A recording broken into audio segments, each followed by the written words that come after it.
दूसरे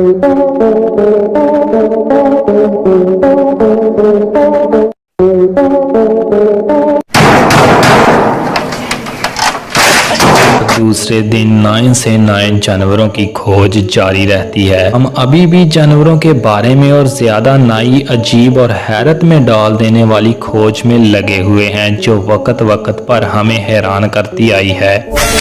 कई बार हमें लगता है कि इस जानवर के बारे में हम जानते हैं, लेकिन फिर भी उनके पास कुछ ऐसी खासियत होती है। इसी जानकारी के नतीजे में हम कई बार मुसीबत में पड़ जाते हैं। आज के इस एपिसोड में हम जानेंगे ऐसी ही कुछ खासियत जो इन्हें और ज़्यादा खतरनाक बना देती है। ऐसी इन्फॉर्मेटिव वीडियोस को देखने के लिए हमारे YouTube channel general information tips को सब्सक्राइब करें और बेल आइकन को प्रेस करें ताकि न्यू वीडियोस उल्लुओं को रात का साइलेंट शिकारी माना जाता है। नहीं जानते तो एक बार सुनिए कैसी आवाज़ आती है जब कबूतर उड़ते हैं। अब सुनिए पैरागॉन फैल्कन के उड़ने की आवाज़। और अब सुनिए उल्लू के उड़ने की आवाज़। नहीं आई ना आवाज़? जी हाँ, रात को शातर देखने की समात और गर्दन को 360 एंगल तक घुमाने की सलाहियत, चीर डालने वाली चोंच और पंजे, सबसे खास बिना आवाज़ के उड़ने की सलाहियत इन्हें रात का साइलेंट शिकारी बनाती है। ये अपने शिकार को कुछ इंच दूर से बिना किसी शोर के बड़ी आसानी से दबोच लेते हैं।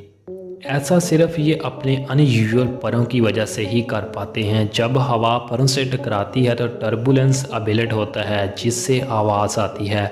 लेकिन उल्लुओं के परों में शोर को कम करने की काबिलियत होती है। एक तो इसके पर दूसरे परिंदों से कुछ बड़े होते हैं, दूसरा उनके पर कंघी जैसे बाहर निकले हुए होते हैं, जो टर्बुलेंस को तोड़ने का काम करते हैं, जिससे आवाज़ ना होने के बराबर हो जाती है। स्क्रीन पर जिस सूखी सी मछली को देख रहे हैं, ये है सकर माउथ आर्म्ड फिश। इनकी सबसे बड़ी खसूसियत यह है कि ये पानी से बाहर 32 घंटे तक जिंदा रह सकती है। इसलिए इस आदमी ने जब सूखी हुई लग रही इस फिश पर पानी डाला तो ये पीने लगी। और ये एक एक्वेरियम फिश है। जब इन्हें नदी और नालों में छोड़ा गया तो वहाँ इनका लगभग कोई शिकारी नहीं, इसलिए इनकी आबादी बढ़ गई और ये दूसरी मछलियों के अंडे तक खा जाती है। इसे ख़तरनाक मछलियों की लिस्ट में भी शामिल किया गया है, इसलिए लोग पकड़कर इन्हें मरने के लिए फेंक देते हैं। लेकिन आप स्क्रीन पर देख रहे हैं कि ये कितनी सख्त मछली होती है, जो धूप में सूख कर भी जिंदा हो सकती है। जंगलों पर पड़ने वाले कुछ अजीबोगरीब हकायक, खेती बाड़ी, दरख्तों की कटाई, शिकार से जानवरों की आवाज़ और इनके रहन सहन पर, इन सब चीज़ों का बहुत गहरा असर पड़ता है। ऐसे में जंगली जानवर और आसपास के लोगों का आमना सामना हो जाता है, जिसमें चीता और रीछ सबसे आम हैं। रीछ से आमना सामना हो जाने पर कुछ एक्सपर्ट का मानना है कि दरख्त पर चढ़ना और रीछ के जाने का इंतज़ार करना अच्छा टाइम साबित हो सकता है। लेकिन रीछ कोई भेड़िए नहीं है जो आपके दरख्त पर चढ़ने के बाद आपका इंतज़ार करके थक जाएंगे और उल्टे पांव वापस लौट जाएंगे। दरअसल रीछ दरख्त पर चढ़ने के बड़े माहिर होते हैं और इंसानों से दुगनी से भी तेज़ दरख्त पर चढ़ सकते हैं। रूस में इन जनाब को लगा कि दरख्त पर चढ़कर ये आसानी से रीछ से बच जाएंगे।